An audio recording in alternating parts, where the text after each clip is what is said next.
গ্রাম পুলিশের বেতন ২০তম গ্রেডে দেওয়ার প্রস্তাব। গ্রাম পুলিশের চাকরি ২০তম গ্রেডে উন্নতি করার পাশাপাশি জাতীয়করণের প্রস্তাব দিয়েছেন মানিকগঞ্জের ডিসি ডাক্তার মনোয়ার হোসেন মোল্লা ও সিরাজগঞ্জের ডিসি মোহাম্মদ নজরুল ইসলাম। প্রিয় গ্রাম পুলিশ ভাই ও বোনেরা, আসসালামু আলাইকুম। কেমন আছেন সবাই? আশা করি আল্লাহর রহমতে সবাই অনেক অনেক ভালো আছেন।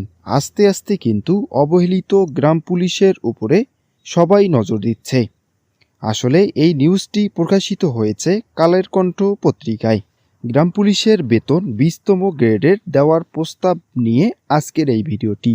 গ্রাম পুলিশের বেতন ২০তম গ্রেডে দেওয়ার প্রস্তাব দিয়েছিলেন ডাক্তার মনোয়ার হোসেন মোল্লা। আজকের এই ভিডিওটির মাধ্যমে বিস্তারিত আলোচনা করা হবে। তার আগে আপনি যদি আমার এই ছোট্ট চ্যানেলের নতুন দর্শক হয়ে থাকেন এবং আমার এই ফেসবুক পেজের নতুন দর্শক হয়ে থাকেন, তাহলে ইউটিউব চ্যানেলটি সাবস্ক্রাইব এবং ফেসবুক পেজ থেকে দেখলে ফেসবুক পেজটি ফলো করে দিয়ে পাশে থাকবেন। চলুন ভিডিওটি শুরু করা যাক।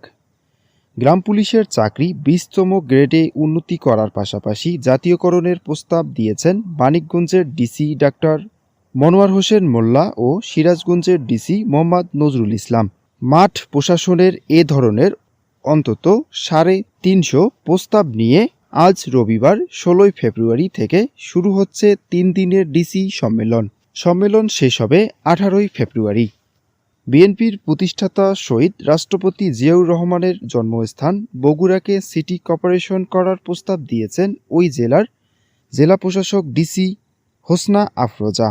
আর গ্রাম পুলিশের চাকরি ২০তম গ্রেডে উন্নতি করার পাশাপাশি জাতীয়করণের প্রস্তাব দিয়েছেন মানিকগঞ্জের ডিসি ডাক্তার মনোয়ার হোসেন মোল্লা ও সিরাজগঞ্জের ডিসি মোহাম্মদ নজরুল ইসলাম।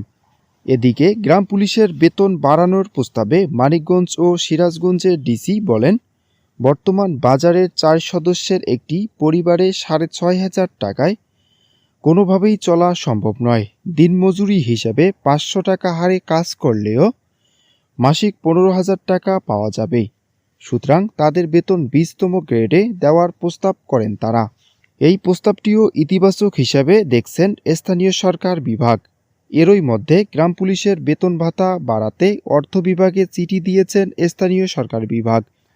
নাম প্রকাশ না করার শর্তে মন্ত্রিপরিষদ বিভাগের একজন কর্মকর্তা জানান, এবারের ডিসি সম্মেলন উপলক্ষে বিভাগীয় কমিশনার ও ডিসিদের কাছ থেকে ১,২৪৫টি প্রস্তাব পায় মন্ত্রিপরিষদ বিভাগ।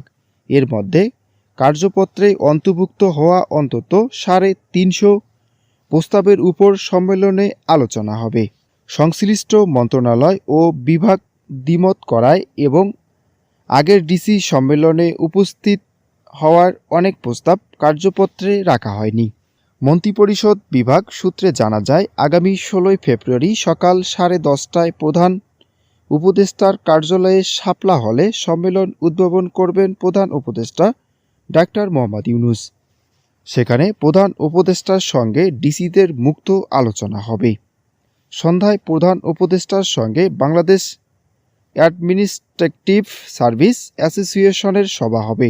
রাতে হবে প্রধান উপদেষ্টার সঙ্গে নৈশভোজ।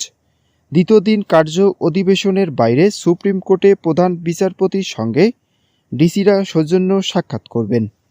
এবার রাষ্ট্রপতির সঙ্গে ডিসিদের সৌজন্য সাক্ষাৎ রাখা হয়নি। এবার ডিসি সম্মেলনে বিভিন্ন মন্ত্রণালয় ও বিভাগের সঙ্গে মোট ৩৪টি কার্য অধিবেশন হবে।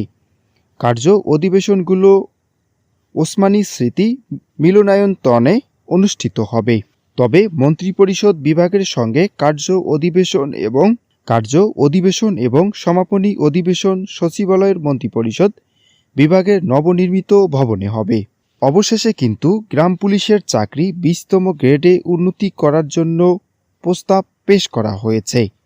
গ্রাম পুলিশের বেতন ২০তম গ্রেডের দেওয়ার প্রস্তাব রেখেছিলেন ডাক্তার মনোয়ার হোসেন মোল্লা। এই ছিল আজকের ভিডিও। আশা করি ভিডিওটি ভালো লেগেছে। যদি ভিডিওটি ভালো লেগে থাকে তাহলে আমার এই ছোট্ট চ্যানেল এবং ছোট্ট পেজটি ফলো করে দিয়ে সবাই পাশে থাকবেন। সবাই ভালো থাকবেন, সুস্থ থাকবেন। আল্লাহ হাফেজ।